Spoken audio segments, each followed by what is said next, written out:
ఎత్తుండ village కొనుగోలు కేంద్రం నుంచి మేము రైతులందరం ధర్నాకు వచ్చాం. ఎందుకోసం అంటే కొనుగోలు కేంద్రం స్టార్ట్ అయిపోయాకు 20 రోజులు అవుతుంది. 20 రోజుల నుండి కనీసం ఒక 30% వడ్లు కూడా అక్కడ పోలేదు. ఏమన్నా అంటే ఎంఆర్ఓ గారు మేము ఇంతకుముందు సంప్రదించినప్పుడు ఏమన్నాడు, లారీలు పంపిస్తాము, గన్ని బ్యాగులు పంపిస్తాము అని చెప్పిండు. గన్ని బ్యాగులు వస్తే లారీలు లేవు, లారీలు వస్తే గన్ని బ్యాగులు లేవు, హమాలీ లేరు.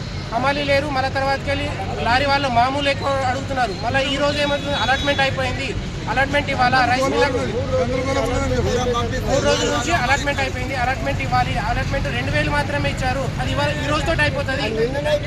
రేపటికి ఏం చేస్తారు, రేపు ఎన్ని రోజులు పెడతారు? మిరుగం వస్తున్నది, అడ్లు పొలాలు ఉన్నాయి, కనీసం మార్కెట్ యార్డ్ లేదు. మార్కెట్ యార్డు మాకు లేదు. అక్కడ మార్కెట్ యార్డు ధాన్యం పోసుకోవడానికి ఒక సరైన స్థలం లేదు.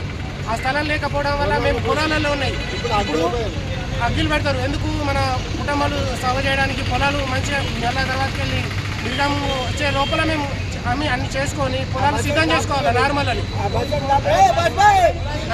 సిద్ధం చేసుకునే లోపు ప్రారంభించాలా. కొనుగోలు తొందరగా వేగవంతం చేయాలి ఖచ్చితంగా.